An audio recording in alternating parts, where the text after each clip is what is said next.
Hey, welcome, all my right thinkers. Thanks for tuning in to check out your boy P Farm Thinking Right out here in the lab. And I'm back in my book doing what I do for you. I got a nice little lesson for you to do today. It's a twofer. I'm gonna give you two lessons in one. I'm gonna break down the definition and the meaning of spiritual enlightenment. You've been hearing it, I'm gonna break that down. Got a nice little paragraph or so for that information. And then I'm gonna take you on the voyage of Ra and the journey of your soul. Let's go. Radisms, 25 rules to live by. Storytelling, story with a message. There's always a message in my stories for life. I give life lessons. You tune in to receive them. I appreciate you. We got a good thing going. Let's do what we do. Right thinking mission is to enlighten, inspire, educate, and motivate you, the individual, to a higher spiritual level of enlightenment. Right thinking way of life through mental and spiritual discipline. Practice daily will help and guide you to attain your goal of reaching spiritual enlightenment, aka know thyself. My mission that all right thinkers know thyself. If you're a right thinker, your goal is to know thyself. See where we're going with this? Let's get that together. So I ask the question: do you know you? You will when I get through. That's what I do. It's me talking, but if you don't have to answer for yourself, tune in. I got you. A person who knows not and knows not that they know not is foolish. Disregard them. Don't be them.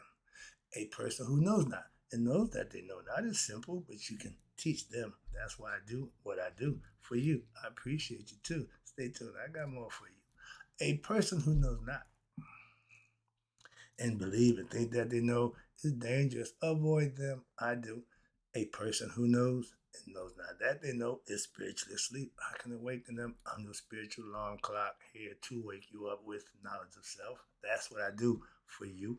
A person who knows and knows that they know is wise. Follow them. All these persons reside in you. Right thinkers, know thyself and to my yard be true. Right thinkers, let's do this. I'm going to break down spiritual enlightenment, what it means, the definition, and we're going to take the journey, the voyage of Ra, and the spiritual journey and the journey of your soul. Let's go. Transcendental, supreme peace, universal, eternal, infinite, aka bliss or hotep, supreme peace. When you become spiritually enlightened, these are the qualities that you would exhibit and understand. Why? Because spiritual enlightenment consists of you, the individual, discovering that your awakening, your dream, and your dreamless sleep states of consciousness are only relative realities. What you mean? In fact, all of them constitutes the ego personality. Your ego is who you identify with. And if you're a Carl Jung fan, which I'm just starting to study him, he believed the ego is the id. I ain't got a problem with that. It's not Satan. I ain't got but no, the id identification. I get that. I understand that philosophy, so I can go with that one. But your ego personality is of human beings in various states of expression. You were there the whole time, okay? And when there is knowledge of the absolute, aka God, the true self, your transcendental reality, the relative states are now discovered to be only passing expressions of the consciousness as if a dream or just a thought. So the absolute is discovered, Amun, to be the true identity, and body consciousness is the body consciousness is dissolved, aka the ego self, into the ocean of what we call the cosmic self. So becoming one with God. If you're spiritually enlightened, you know those things. That's what that means. Okay? I'm spiritually enlightened. I'm enlightened. Okay. Moving on. You ain't got to convince me of your spiritual enlightenment. That's the one you got to answer to. All right. So that's the concept of spiritual enlightenment. Now let's get into the voyage of Ra and the journey of your soul. The ancient Egyptian creation myths. Again, myth. It tells of the emergence of Ra. They come out of the primeval ocean. The ocean was unformed, undifferentiated matter, meaning Anything is possible. Anything can happen. Anything can go. Potential to do or be whatever. But the emergence of Ra was synonymous with what? With the coagulation of what we know to be matter into various forms. Spirit was already there. We need the matter. So in so doing, Ra established, you ready? My girl, Maya. She represents balance. She represents duality. She represents a choice. Now we can work. Why? We got something to work with. The ocean, and the Maya, he established Maya, represents order. And that took the place of what? Chaos. That's what was going on before he brought in Maya. Possibility, but it was just all chaotic. Okay? That means it was all over the place, anything. So she brought in order. So this statement may and should be understood as the establishment of what we call form out of that which was unformed. You're making something from nothing. This idea may be better understood by using an example. Okay, how about water? Water and ice. Two different states of the same thing. This is another perfect example. In the liquid state, water is unformed. Like Bruce Lee say, be like water, my friend. Undifferentiated, you put it in a glass, it becomes formed of glass. You put it in a jug, it becomes a jug. Whatever you put it in, and water will search for its highest point to level itself out. And when it is cold enough, that same liquid water, now it turns into ice. When? At temperature 32 degrees. Sound familiar? And at 32 degrees, water turns to ice. Same water, now it's just what? Pliable. Now it's not formed, it's formed its own way now, block of ice. So it's not formable no more. Okay. When you get it to 33 degrees, it comes back to formable again. 33 spinal columns, 33 degrees of masonry. That's the concept. Okay. But thereby, it takes on what we call a particular form. It has form or definition, which sets it apart from what? From the rest of water. Water freezes at 32 degrees. However, the water is not really transformed into ice. Why? What you mean?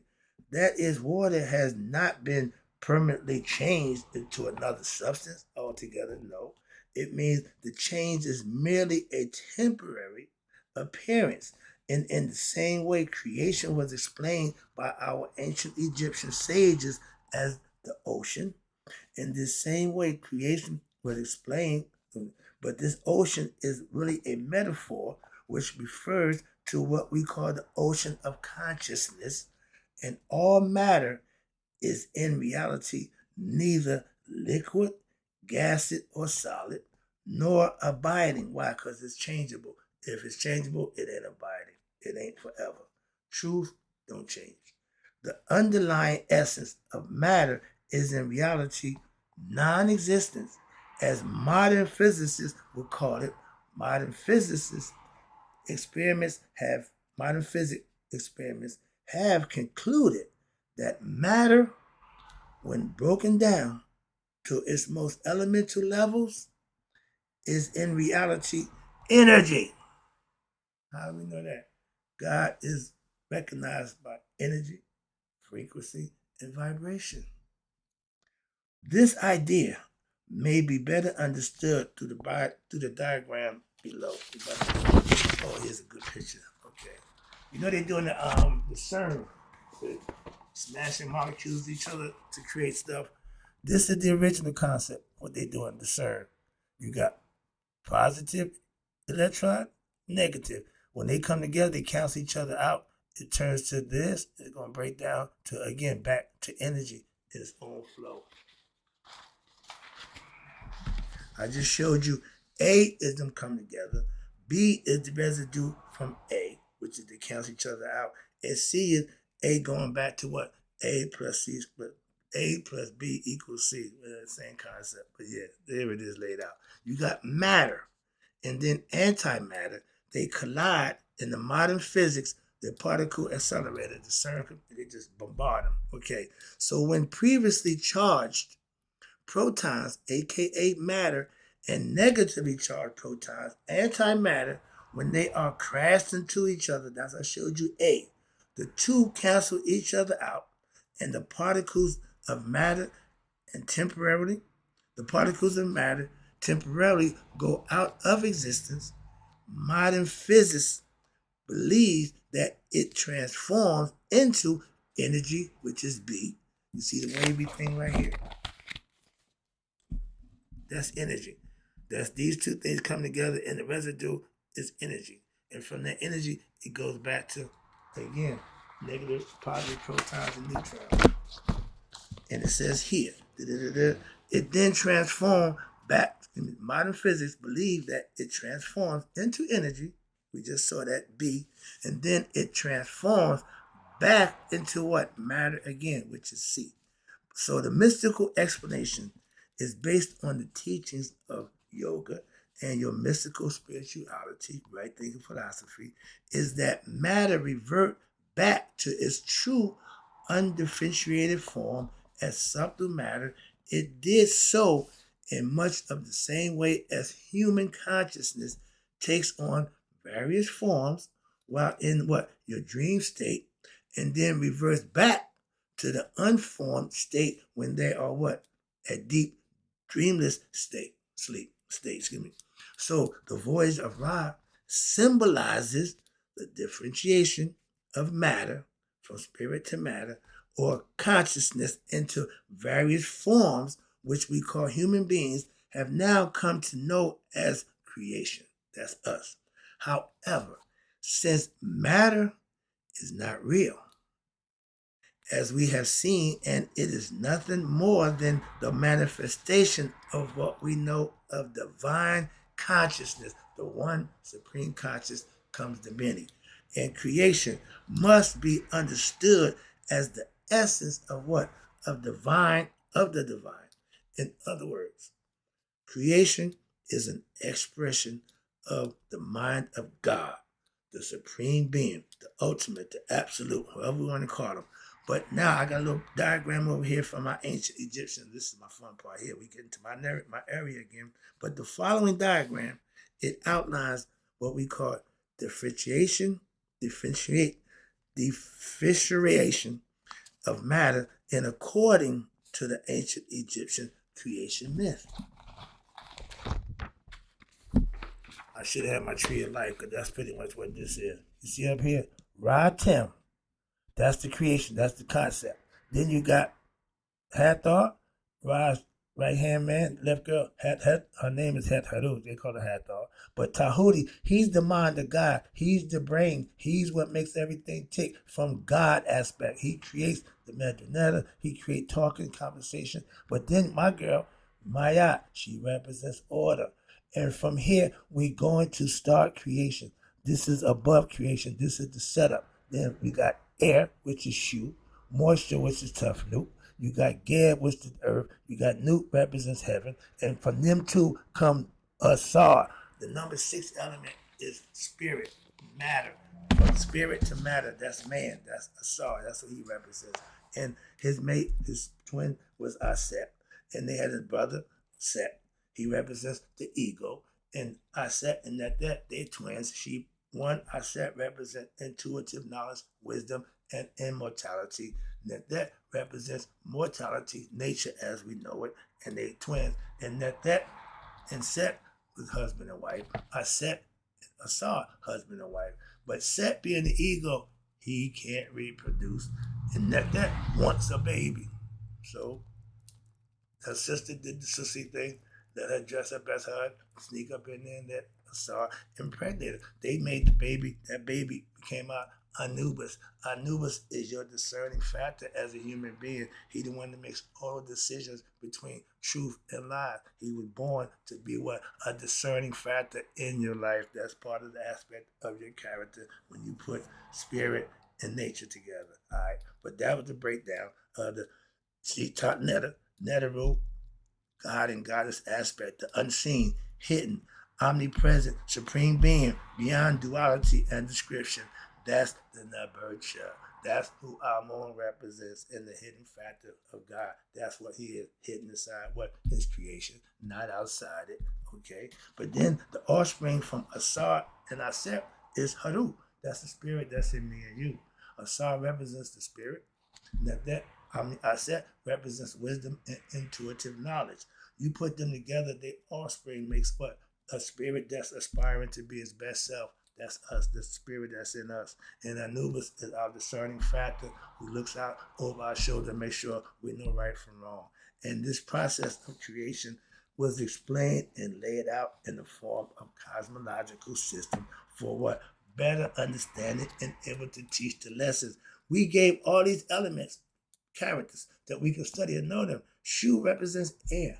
Okay, we know that, but he ain't a real person. But we gave him an identity, set him up. Tefnut, same thing. So all these have aspects of your character, and Egyptians did a perfect breakdown of all of that. That's where I got mine from, and it does it in the cosmological and what they call the branch. Cosmology is a branch of philosophy that dealing with the origin and the processes and the structure of the universe.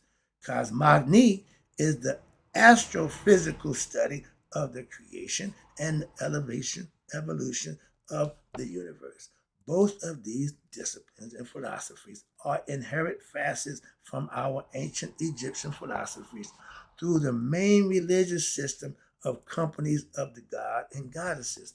A company of god and goddesses is a group of deities, elements, concepts, principles, which symbolize that we give them life, and they symbolize a particular manifestation of the cosmic forces or principles which emanate from the all-encompassing supreme being we know as God, from which they have emerged from the one, the self, or the supreme being manifests creation through the property of principles that represented by what we call the Paute, or the company of God and goddesses, male and female concepts. And we call it the cosmic laws of nature.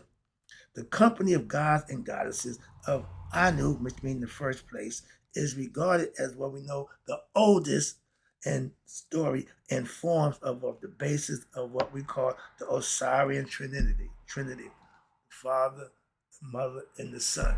That's the original Trinity. But this diagram I just showed you above was that the Segent, the Enoch, which is creative principles, the nine, which are embodied in the primordial God and goddesses of creation, and is emanated from what we call the supreme being. We call him Ra or Ra-Tim.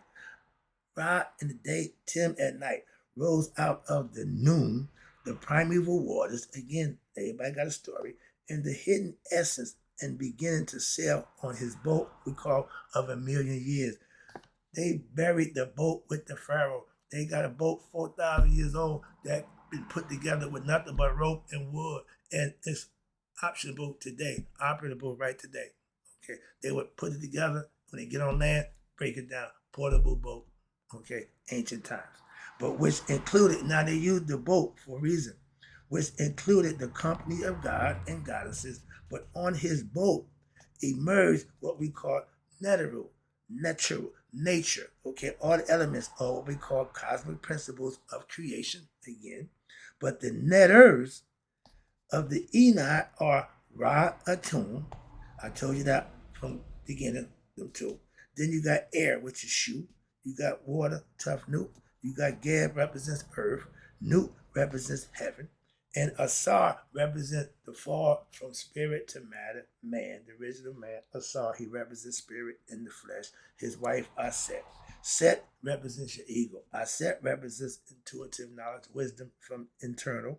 Set represents ego and all the negative things about your character. He just needs to be harnessed. Am, Neptat represents nature. Okay?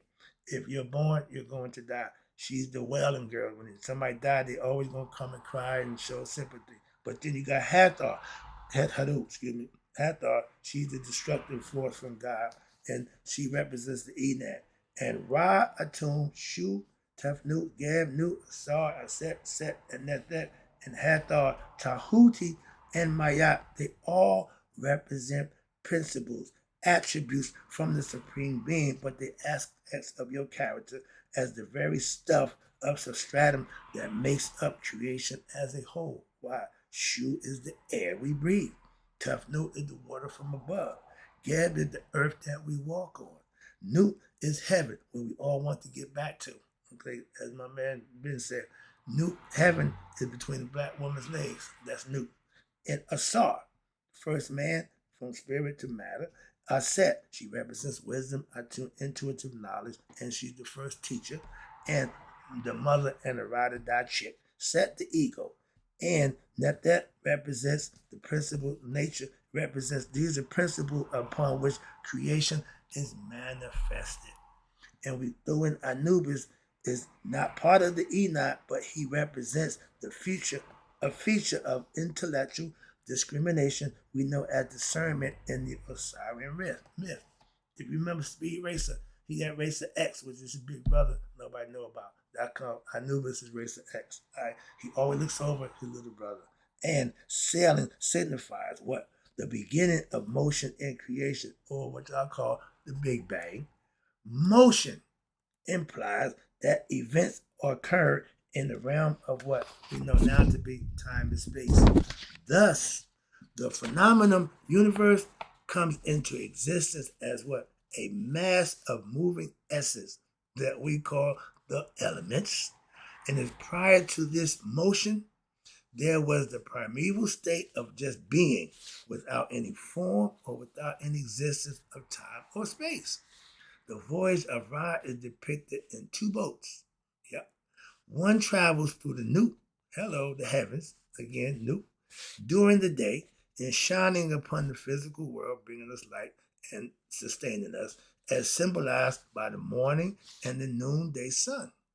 In the morning, he's Capri, the scarab-haired man. At high noon, he at his highest peak, he's Ra, okay? Or Haru. Where's Haru? Up top. But the other travels through what? The Duat, the afterlife, the underworld, the astral plane, or the netherworld.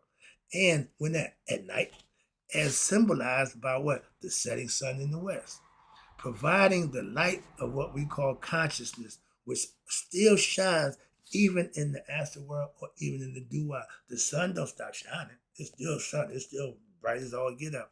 And watch this.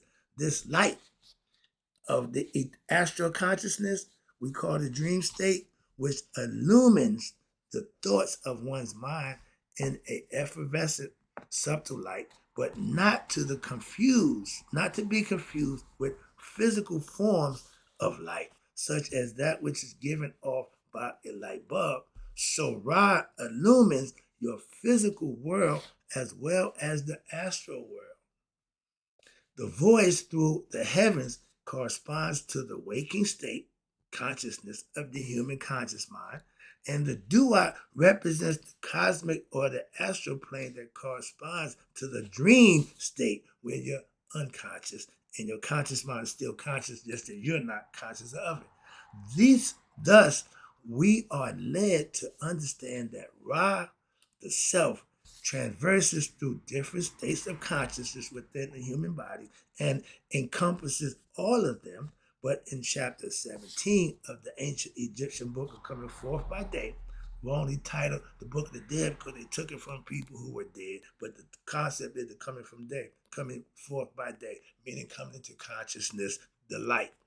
It is stated that the divine where within, common folk, all of us, not just the rich, famous, no, all people, common folk, that it is to say ordinary human beings, is none other than who? Ra, and the Supreme Self.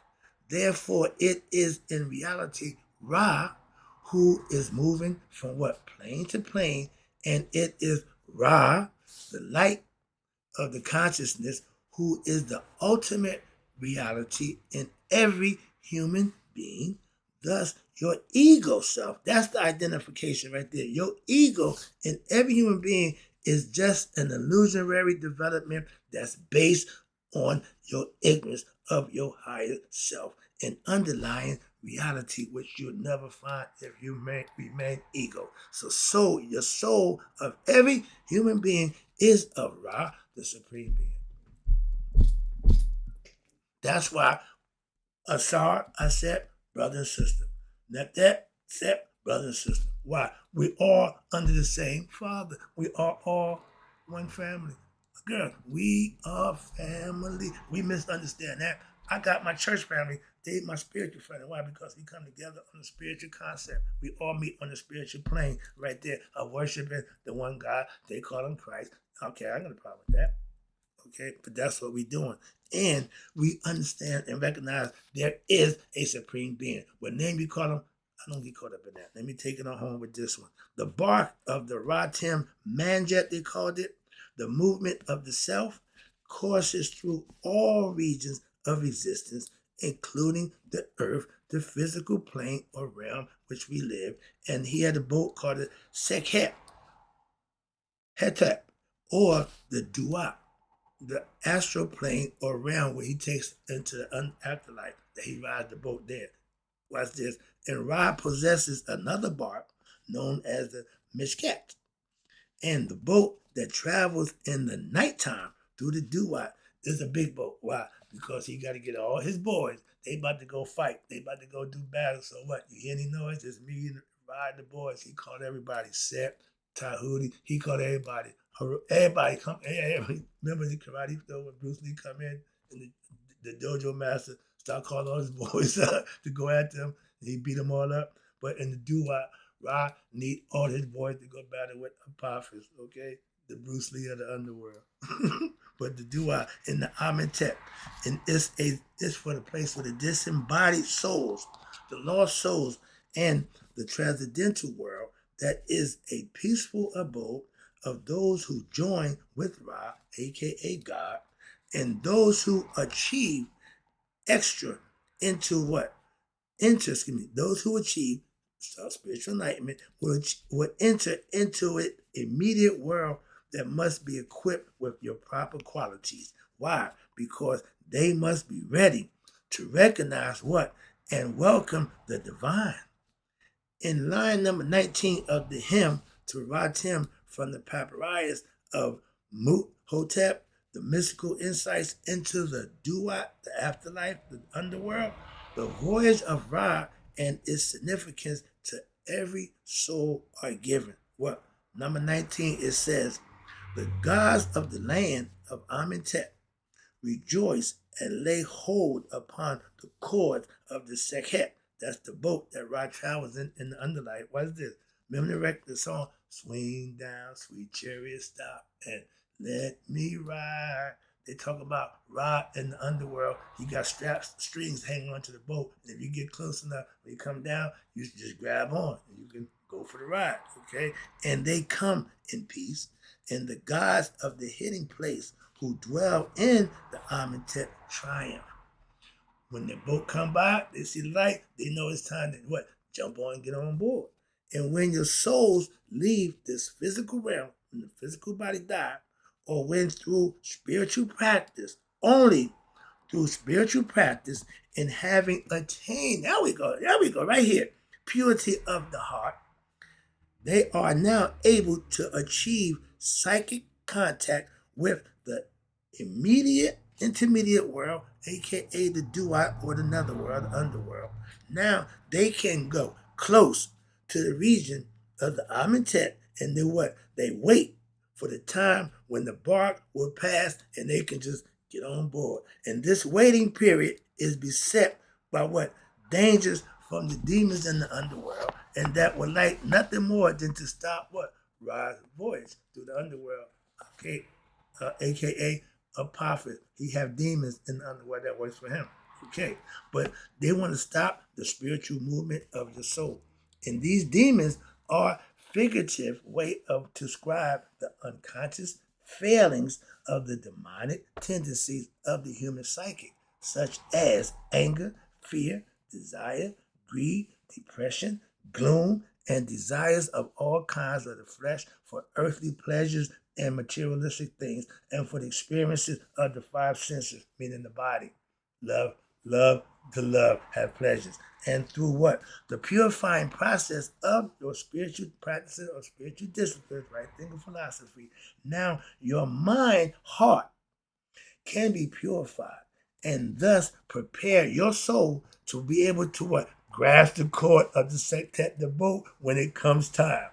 Okay, be ready. And this taking hold of the cause, it symbolizes what? Your will of the initiate you to direct his or her mind toward the divine through what? Recitation of the hymns, obligations, offerings, loving devotion, daily studying, reflecting, and more importantly, meditating on the teachings which lead you to have your direct experience of what? Recognition and identification with the divine. You becoming one. And this act of joining Ra in the bark is the metaphor of the human being who has transcended, became knowledge, conscious of himself in all levels, mastered oneself, and understand creation, the differentiation between matter in the physical waking astral dream and the casual unconscious world. Going into the bark, going onto the bark is the symbol of your ego dissolving the consciousness of duality and the Trinity in order to become what? One with Ra, the higher self. I got to get this reincarnation right quick. Reincarnation and enlightenment. I got to get this up. Wrap the lesson up with that. I see I left a little note. I can't stop yet. I'm a little more. Reincarnation and enlightenment. What that mean? In ancient Egyptian mystical symbolism, the journey of Ra is symbolic of your journey of the soul in the physical life, human life. Just as the sun is born in the east, traverses the sky, and then dies in the west, a human being is said to come into existence from birth, unconscious of who it is, live a life to find out who it is, and then die as well. But before death is some things that they need to do.